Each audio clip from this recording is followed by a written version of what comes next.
خوشی کی بات ہے کہ مجھے موقع ملا، اپنے عزیز اور عمر میں مجھ سے بڑے ہیں لیکن ہمارا تعلق ایک دوستی کا سا ہے، تو ہمارے ندیر ماہر صاحب جو اس محفل کے دولہا کہے جا سکتے ہیں،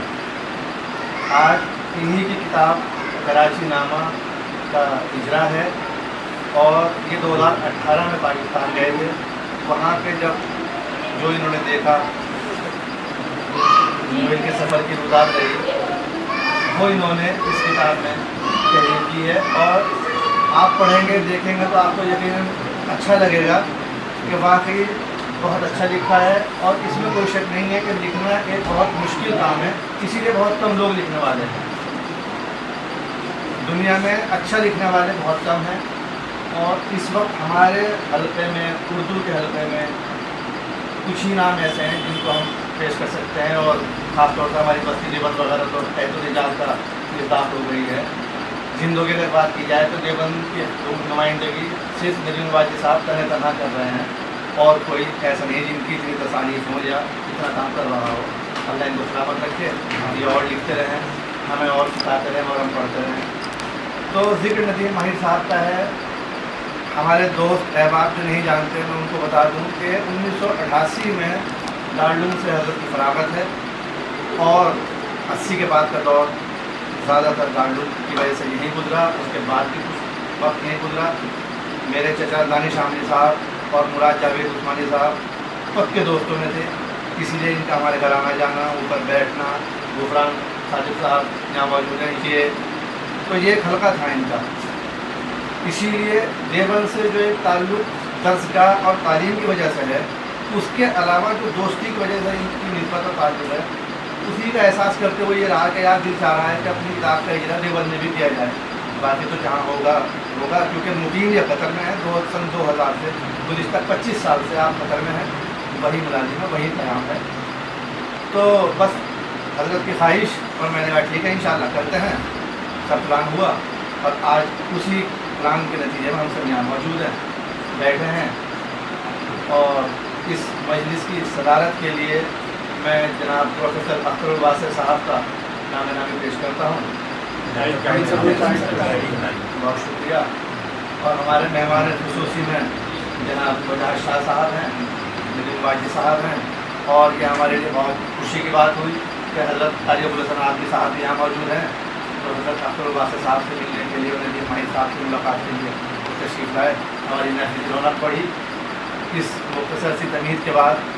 میں چاہوں گا کہ سب سے پہلے وہی کام کیا جائے جس کے لیے ہم جمع ہوئے ہیں، کتاب کا اجرا عمل میں لایا جائے۔ تو میں چاہوں گا کہ ندیم واجد صاحب، قاری ابوالحسن صاحب، پروفیسر صاحب اور فضل کے ندیم صاحب ادھر تشریف ہماری محفل کی رونق بڑھانے کے لیے موجود ہے۔ ڈاکٹر صاحب سے ہماری دوحہ میں ملاقات ہوئی، ڈاکٹر صاحب کی محبت ہے کہ آپ یہاں تک تشریف لے آئے۔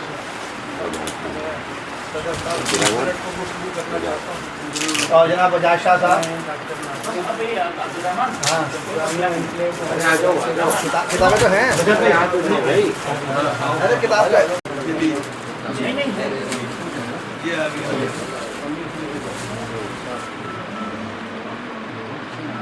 ایک کتاب اور دے دو، ایسے رہنا ہی اس میں سے نکل جائے گا۔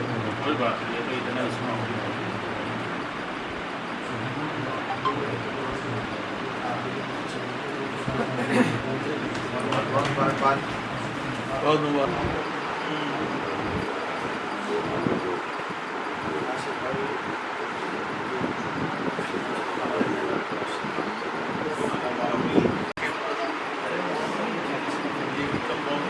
آپ کی جو برادری نسبتی ہے وہ وہاں دوحہ میں ہمارے ساتھ ایک ہی ہو گیا۔ تو جیسا کہ میں نے آپ سے تعارف کرایا، کتاب انشاءاللہ آپ پڑھیں گے تو آپ کراچی گھومیں گے، وہاں کے بارے میں آپ کو معلومات حاصل ہوگی، اور بہت ساری ایسی باتیں پتہ چلیں گی جو ہمیں نہیں پتہ ہوتی ہیں۔ ظاہر سی بات ہے کتابوں کا مقصد یہ ہوتا ہے کہ وہ چیزیں بتائی جائیں جو پہلے سے نہیں معلوم، اسی لیے مطالعے کی اہمیت ہمیشہ سے رہی ہے اور ہمیشہ رہے گی۔ اپنی بات کو آگے بڑھاتے ہوئے میں جناب بجاج شاہ صاحب سے درخواست کروں گا کہ وہ آئیں اور ندیم ماہی صاحب کی کتاب کے تعلق کے طور پر خیال کا اظہار کریں جناب کو جا چاہتا ہوں.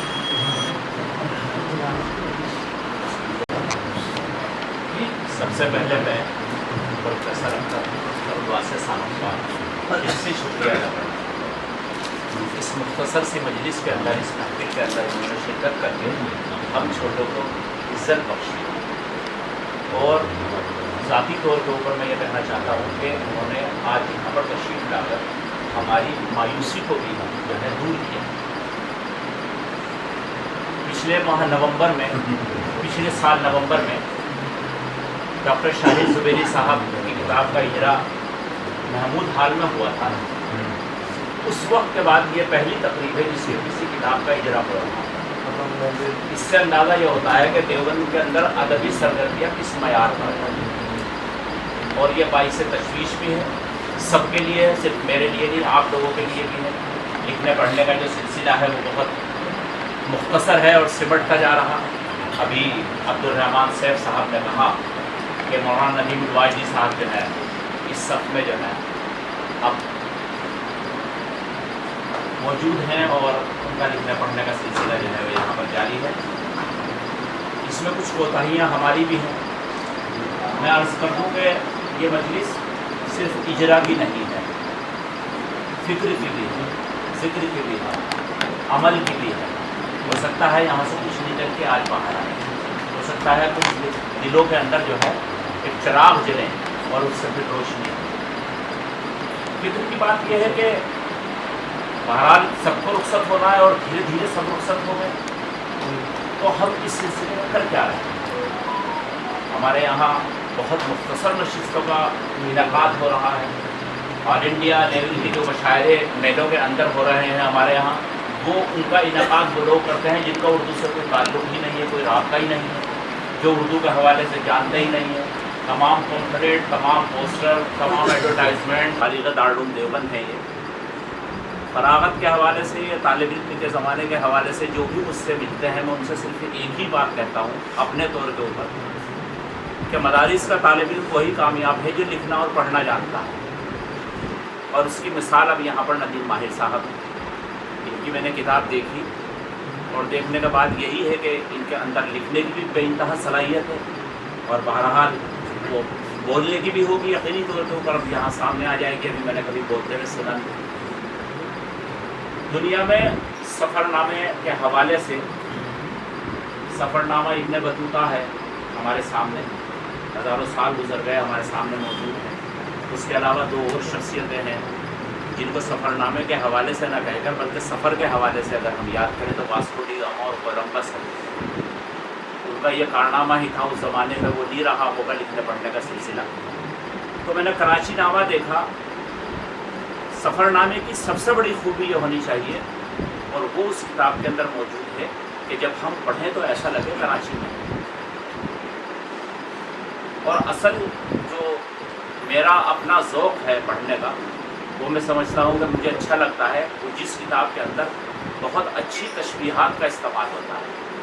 اس حوالے سے میں نے سب سے زیادہ اس دور کے اندر منور رانا کو پڑھا اور وہی چیز میں نے ندیم ماہر صاحب کی کتاب میں بھی محسوس کی. انہوں نے اپنے مضامین کے اندر ہر اس کے اندر جہاں جہاں یہ جو ہے لکھتے چلے گئے پوری کتاب میں, تو انہوں نے بہت اچھی تشبیہات کا اس کتاب کے اندر استعمال کیا ہے. اور وہ جو پڑھنے والے ہیں جن کا مزاج ہے ان کا ایسا لگتا ہے جیسے کھانے کے ساتھ میٹھا بھی مل گیا ہو اور ذائقہ تبدیل ہو گیا ہو. بہرحال میں پھر ایک بار یہی درخواست کروں گا اور شکریہ ادا کروں گا پروفیسر اختر واسع صاحب کا. بہت مختصر سی مجلس کے اندر تشریف لے کر آئے. بڑی بڑی جو مجلسیں ہیں اور محفلیں ہیں ان کی رونق ہیں یہ, اور آج ان کے